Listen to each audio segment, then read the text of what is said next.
Не пей, Славею!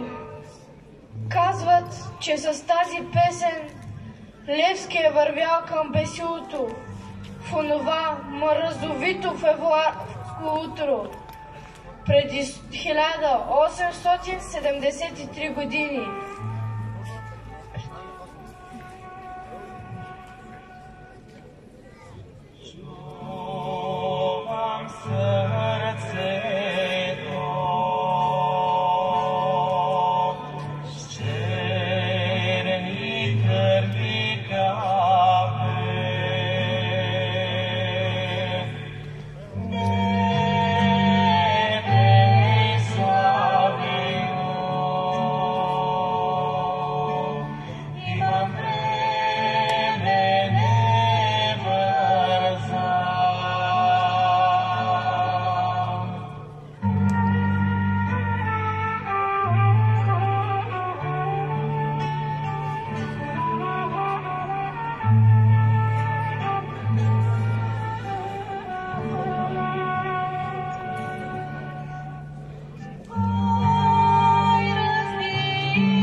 Две следи в снега, две човешки следи, все към къкрина, право нататък, и над тях две лукави и жълти звезди, позлатени очи на предател. Две следи в снега, в най-дълбокият сняг, 5 столетия трупал в душите, скрил до покрив къща и сърца. Той все пак не успял да затрупа следите. Две следи, там снегът и до днеска кърви. Ах, навярно, човекът е куцал.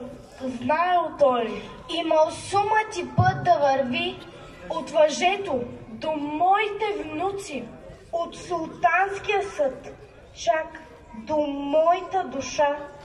Път мъчителен, славен и трескав. Как би минал човекът по него пеша?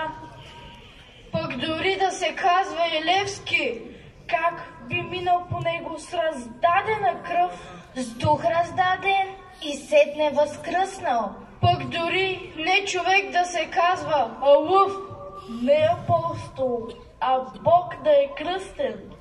Две следи в снега, в най-чистият сняг, от въжето до всички години. Научи ме, пресвети апостоле, как по следите ти пресни да мина, за да стигна до твоят върховен живот и да върна дългът ти грамаден.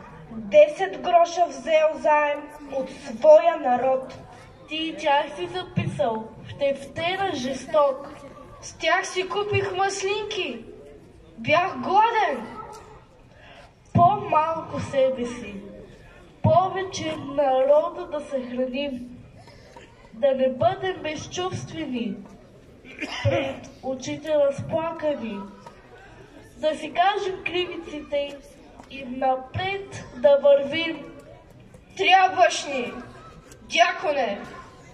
Когато от дребни грижи животът изглежда нелек, когато сме слаби и когато заякваме, трябваш ни за опора като най-близък човек.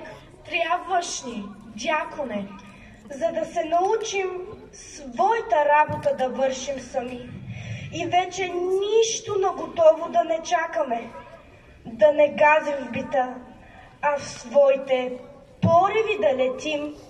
Трябваш ни, дяконе, твоята мярка ни трябва, твоят апостолски жест, за да няма в душите ни предателски дракони и като теб да можем да мрем за едната чест. Трябваш ни, дяконе, да се доближаваме все повече до твоят живот, а то означава до България, майка ни, да озряваме като хора, като народ. Трябваш ни, дяконе!